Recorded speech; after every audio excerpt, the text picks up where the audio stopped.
បាទគ្រប់ជម្រាបសួរទៅដល់ពុកម៉ែបងប្អូនបាទថ្ងៃនេះខ្ញុំបានមកថតវីដេអូថ្មីមួយទៀតដើម្បីជាការចែករំលែកទៅដល់បងប្អូនបានទស្សនាបាទ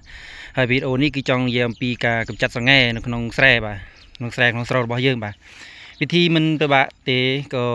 ក៏មិនជាស្រួលប្រហែលដែរបាទគឺនេះជាស្រែរបស់ខ្ញុំបាទនេះមិនមែនជាស្រូវទេបងប្អូននេះជាស្រែបាទបងប្អូនមុននឹងព្រោះបងប្អូនគួរមានវិធីសាស្ត្រដើម្បីការកម្ចាត់វាជាមុនបាទកុំឲ្យយើងព្រោះទាំងព្យួរទាំងសង្ហែអញ្ចឹងវាមិនអាចកម្ចាត់សង្ហែបានទេបាទបងប្អូនត្រូវតែបាញ់ថ្នាំស្មៅ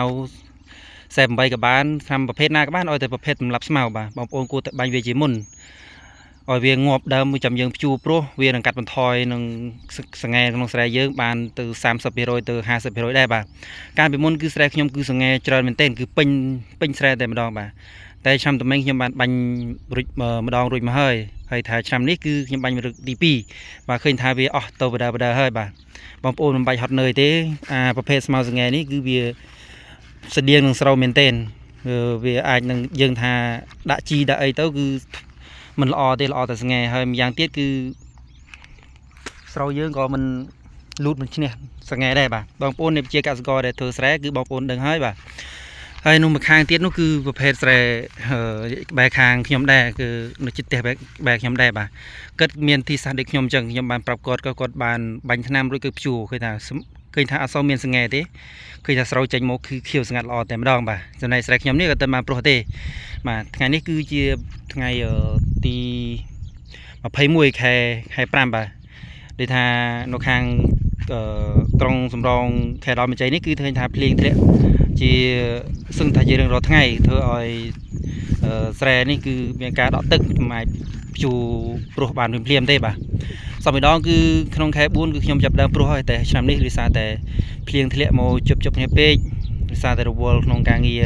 បង្កបង្កើតផលបន្លែផងអីផងក៏មិនទាន់បានព្រោះបាទតែអាចផ្ទុះក្នុងព្រោះនៅក្នុងខែ6ឬក៏ខែ6ថ្ងៃទី15អីនឹងខ្ញុំអាចព្រោះហើយតែឥឡូវនេះគឺខ្ញុំមកបាញ់ថ្នាំសង្ហែហើយក៏ថតវីដេអូឲ្យបងប្អូនបានទស្សនាបាទបងប្អូនធ្វើដូចខ្ញុំទៅគឺមិនខុសទេគឺសង្ហែហើយយើងបាញ់ចឹងគឺវាល្អម្យ៉ាងដែរងឹបទាំងស្មៅងឹបទាំងក្រជីបស្មៅនានាមកចន្រៃដែលធ្វើឲ្យកតាស្រូវយើងលឺមិនបានល្អគឺយើងអាចបាញ់វាមកយើងចំណាយពេល1ម៉ោង2ម៉ោងយើងបោកបាញ់តិចមកគឺចប់គឺល្អយើងពេលយើងព្យួរព្រោះទៅគឺអត់មានស្មៅស្ងែឬស្មៅជីបអីញ៉ៃមកទេបាទហើយនេះដែរគឺខ្ញុំក៏ចង់ថតឲ្យបងប្អូនបានឃើញតែប៉ុណ្្នឹងបាទនេះអានេះគឺខ្ញុំបាញ់រួចហើយក៏ខ្ញុំឆ្លើយថតឲ្យបងប្អូនបានជាទស្សនាដើម្បីជាការចែករំលែកទៅដល់បងប្អូនជាកសិករយើងដែលខិតបន្ទាប់ពីការដាំដំណាំដាំបន្លែរួចក៏ដល់ខែរដូវកាលធ្វើស្រែធ្វើស្រូវហើយក៏មានចម្ងល់ឬក៏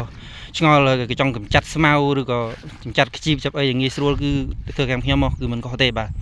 ព្រោះខ្ញុំមានការដកបសោតរួចមកហើយបាទកាលពីមុនគឺស្រែខ្ញុំនេះគឺសង្ហែច្រើនមែនទែនធ្វើស្រែគឺមិនដែលបានកើតល្អមែនទេបងប្អូនកើតតែសង្ហែដាក់ជីមកគឺឃើញខៀវស្មានតែស្រូវគឺការពិតគឺសង្ហែសោះចាញ់មកគឺពុទ្ធនផលគឺទាបមែនទែនតែឆ្នាំនេះឆ្នាំទី1ហើយនឹងឆ្នាំនេះខ្ញុំបានបាញ់ថ្នាំសង្ហែគឺឃើញថាសង្ហែគឺពាយខ្លាំងមែនទែនបាទចាំមើលឆ្នាំនេះប្រហែលជាអាចឆ្នាំក្រោយប្រហែលជាអាចបាត់ហើយប្រហែលជាសល់ក្នុង10%ឬ20%ទៀតគឺអាចដោះហើយបាទបងប្អូនព្យាយាមបាញ់ជារៀងរាល់ឆ្នាំទៅគឺធ្វើសង្ហែយើងអស់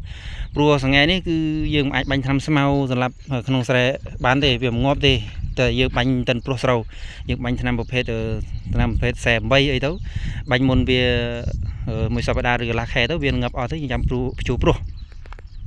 ទៅវាបានងាប់បានស្អាតបាទហើយវីដេអូនេះគេមានតែប៉ុណ្្នឹងវាជាការចែករំលែកទៅដល់បងប្អូនពុកម៉ែបានទស្សនាបាទបើបងប្អូនណាមានឆ្ងល់អីអាច comment សួរខ្ញុំបាននៅវីដេអូខាងក្រោមវីដេអូរបស់ខ្ញុំផងបាទសូមអរគុណនិងសូមគោរពលាជួបគ្នានៅវីដេអូក្រោយៗទៀតបាទ